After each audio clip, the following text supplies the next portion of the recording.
Lori Kroger from Pandora.org. I'm the president and CEO.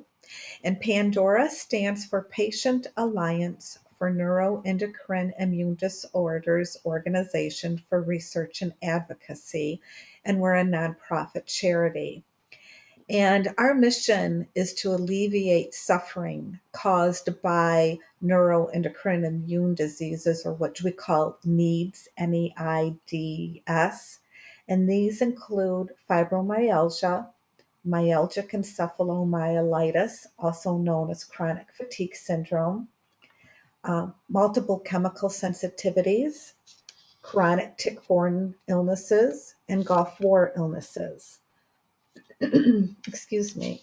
We advocate and work towards establishing centers of excellence for research, for clinical care, physician education, assistance programs for patients and their families.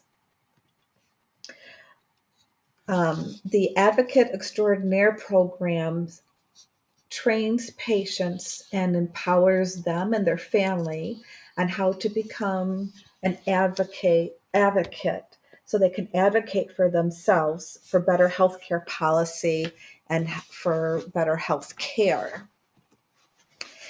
You may have noticed that there has been some changes in drug regulations lately.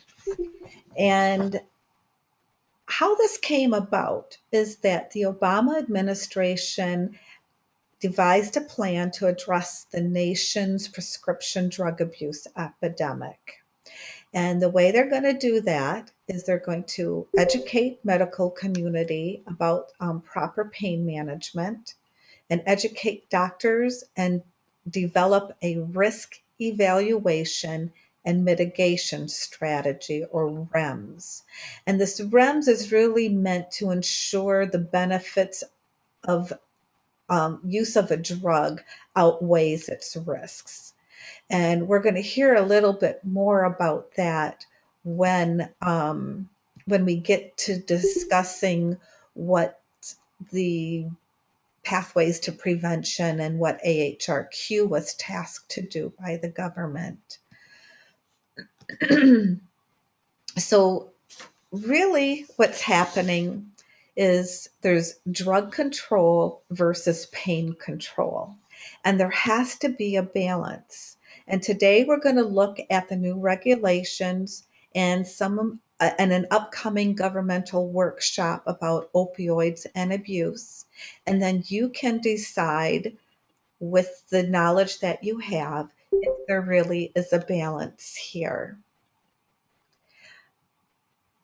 Some of the changes that have been made is that opioids went from a Schedule III drug, which meant low risk of dependency, to a Schedule II drug, which is a high risk for abuse.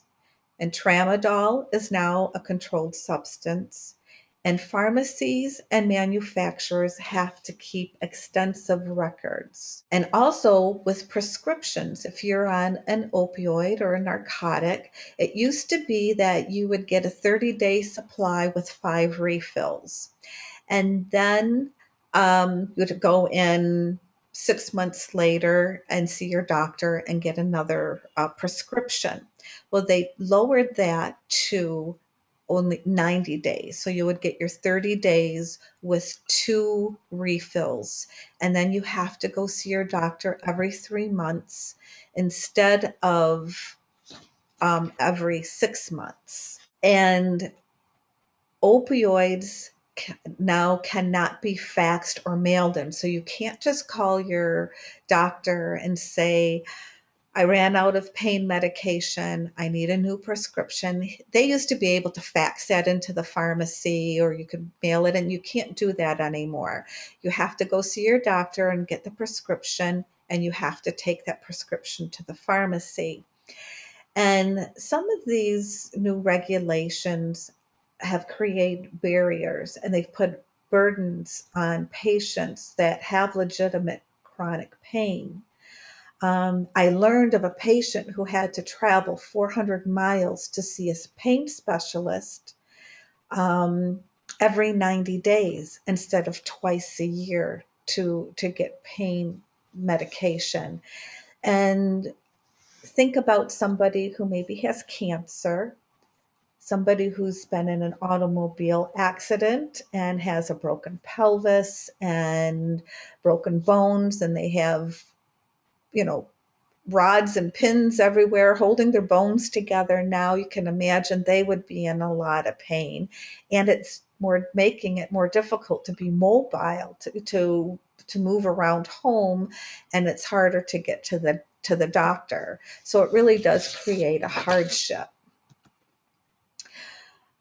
Today is the Advocate Extraordinaire training program, and what we're going to discuss is the government's action on opioids and chronic pain, and why the Office of Disease Prevention tasked the Agency of Healthcare and Research Quality, which is, you see the AHRQ on the screen, and that's what that stands for. And they were tasked to do an evidence-based review of peer-reviewed publications and research. And then the NIH is doing a pathway to prevention. And so we're going to learn about each of these and what the process was.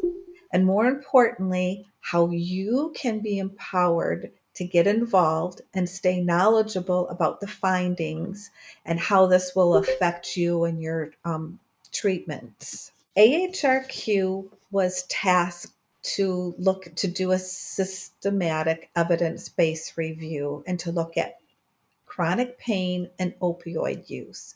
And their objective was how effective and what are the harms and outcomes when opioids are used for over 1 year for chronic pain. And really a serious discussion about pain research and the effects of opioids is important, especially since there are over 100 million people who live with chronic pain and debilitating pain. But the way this all came about with these two meetings was kind of clandestine. It was the manufacturers who make pain medication did not know this was happening. Pain advocates and organizations did not know this was happening. They left out the patient voice as far as that is concerned. And policy affects us, so it's very important to understand it and to get involved. The systematic evidence-based review has already happened.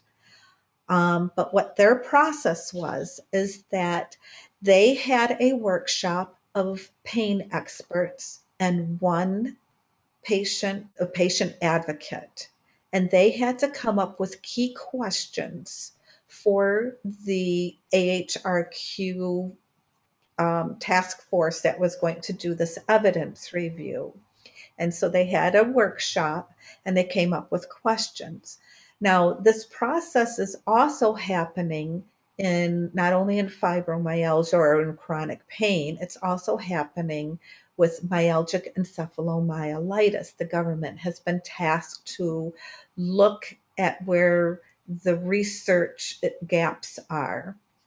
And we found that the questions that the experts came up with were not necessarily the questions that the AHRQ used. They changed some of the questions.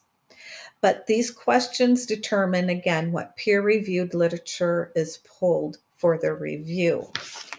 And in those 4 categories that was on the left-hand side, the first category was effectiveness and comparative effectiveness.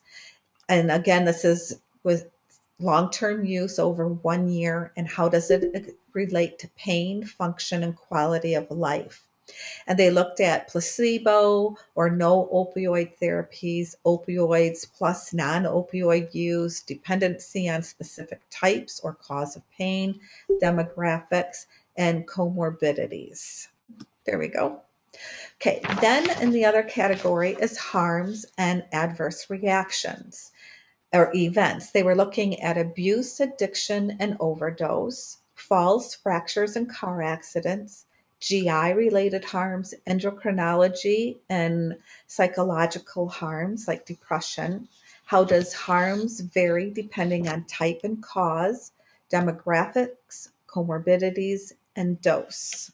And then their dosing strategy, they were looking at risk of abuse, misuse, long acting compared to short acting medication, being on it continuous versus using it just as needed. That's what PRN stands for, is as needed. Um, and is there a max ceiling dosing? What is acute versus chronic pain? How does the opioid use and pain and function quality of life have to do with the acute pain versus chronic pain? Opioid rotation versus continuation on one medication, tapering with and withdrawal symptoms and likelihood of cessation. And then we come to that REMS, the risk mitigation strategies. These sentences are kind of convoluted, but I copied exactly how it was written from AHRQ. But they were looking at accuracy and risk prediction of instruments on the outcomes in overdose, addiction, abuse, or misuse in long-term opioid therapy. And then these other areas. On the last, right here, the comparative effectiveness of treatment strategy for managing patients with addiction related to overdose, abuse, misuse, pain, function, and quality of life. Now, the literature review, when they were looking at the what research they could use for those key questions, there was over 3,000 citations, but they only pulled 38 studies. And this peer review literature, it's scientific research, based on the key questions. But the key here is, did they ask the right questions in order to get the right answers? And AHRQ likes to look at all sides. And as we all know, there's some good research out there. There's some bad research out there, and some of it might contradict each other. But if it fit into those key questions and fit their criteria, the literature was pulled. Then what they did is they looked at those 38 reports and they did a review of them, and they came back and wrote a report, and that report was released on July 30th. And the public had 4 weeks to respond to it, and that comment period closed on August 30th. Basically, there wasn't a lot of research on long-term use of opioids. That's what came back in the report. And many of the key questions were labeled insufficient. And if you would like to read the report, it's online, and all you would have to do is Google AHRQ opioid draft review. And then it would come up a PDF, and you would be able to review that. Now, are the questions flawed? When I look at the questions, I see the questions are about harms and abuse. It does not talk about the difference between addiction and dependency. And I'm going to spend a little time on this slide because I think it's really important as a pain patient that you know the difference between addiction and dependency. And a lot of doctors really don't even understand the difference. Dependency means you've developed a tolerance to the pain meds, and you need more meds to get desired effects. And people with dependency, they still have control over their life.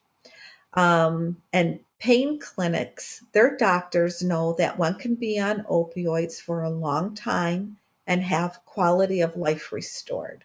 You've gone from maybe being very debilitated and hard getting out of bed and around your home to maybe now you are able to work part-time or go back to work, where if you didn't have that, you wouldn't be able to work. And people who are dependent, their body depends on the drug to remain pain-free.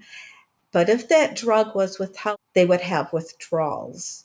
But we also have to think about people are also dependent on caffeine. I mean, how many people need their cup of coffee in the morning? And if you don't have your cup of coffee in the morning, you develop a headache and you get cranky and you kind of have withdrawals.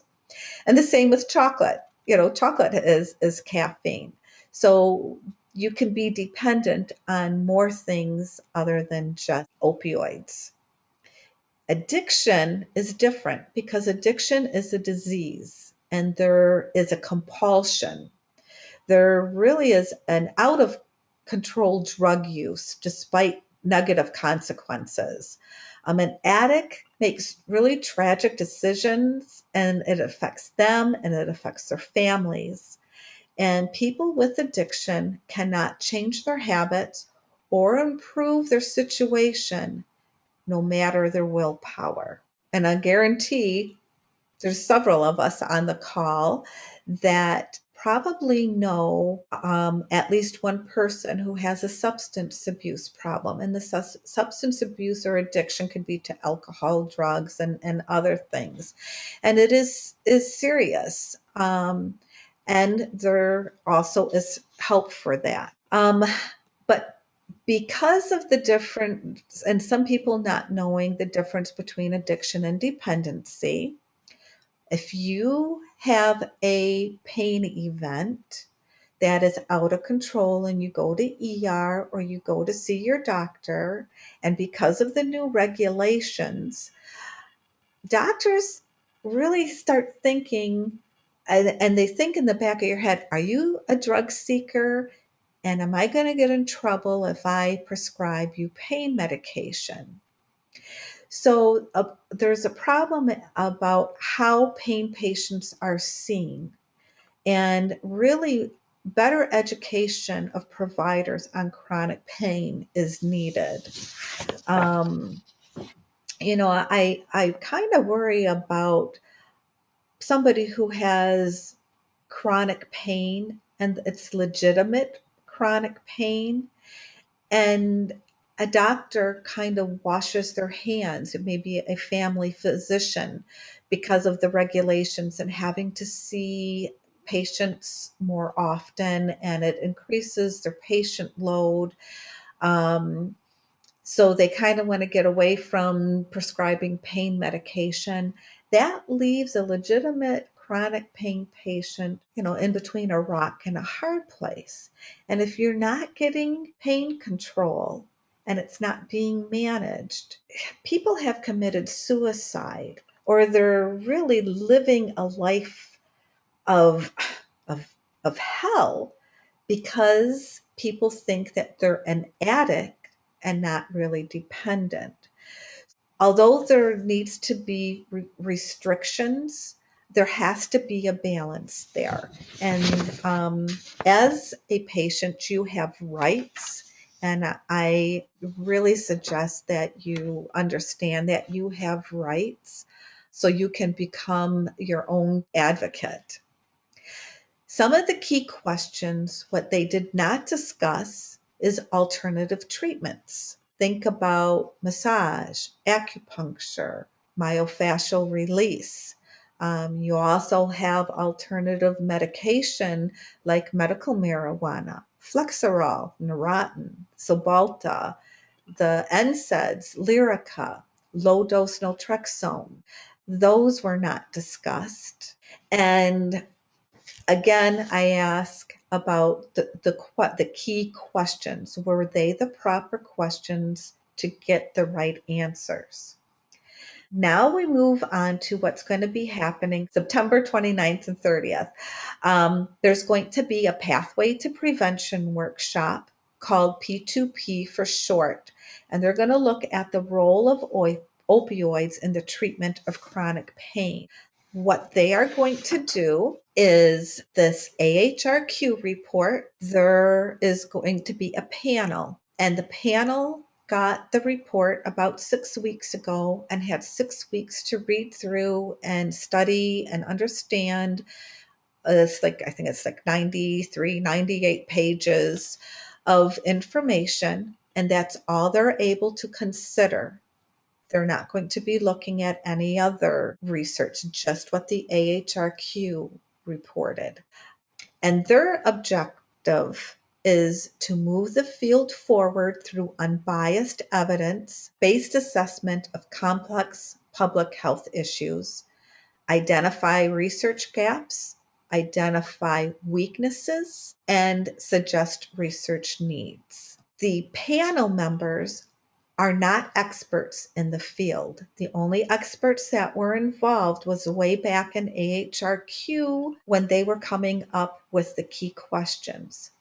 And the reason they're not experts in the field is because they do not want anybody with biased opinions and biased ideas.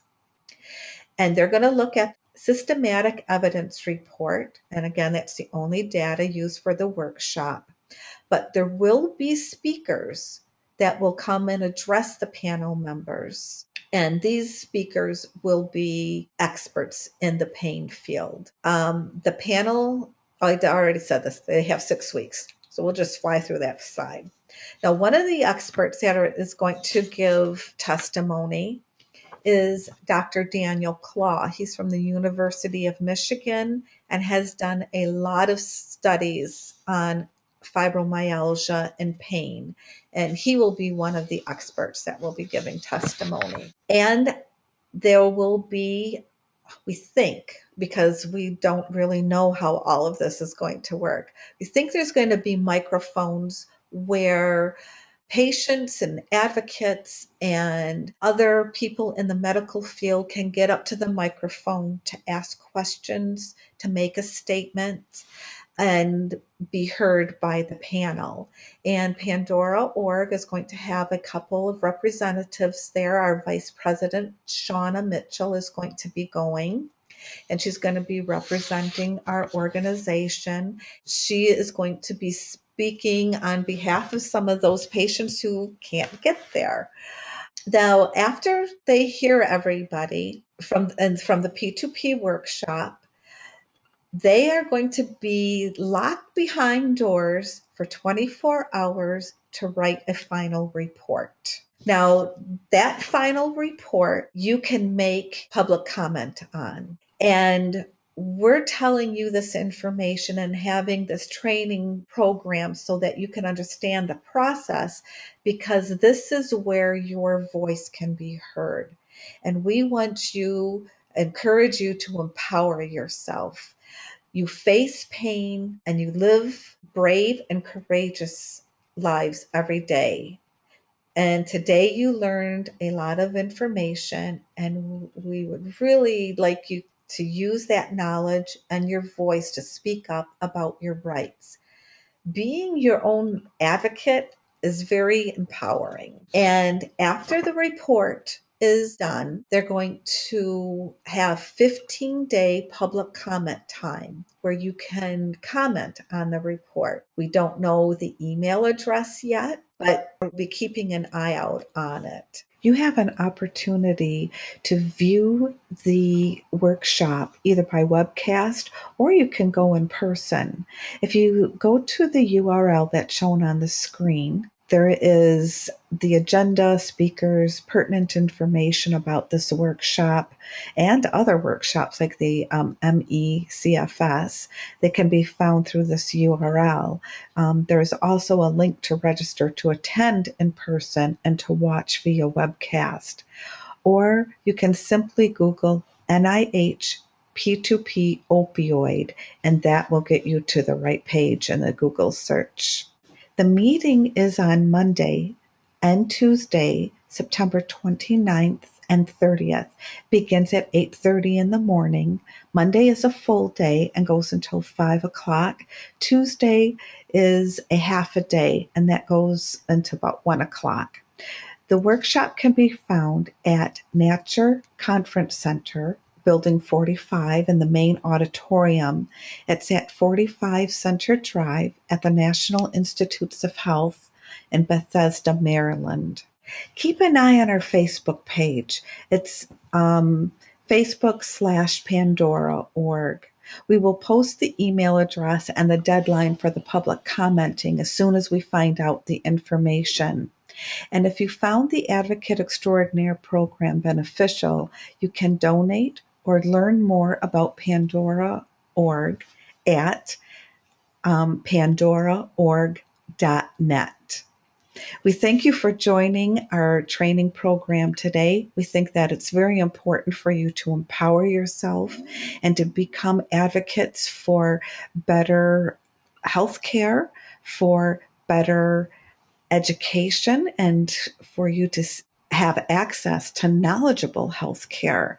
And learning about things like the P2P and what the government's doing and a change in regulation just keeps you informed and helps you inform yourself with knowledge, and knowledge is empowering. So thank you once again.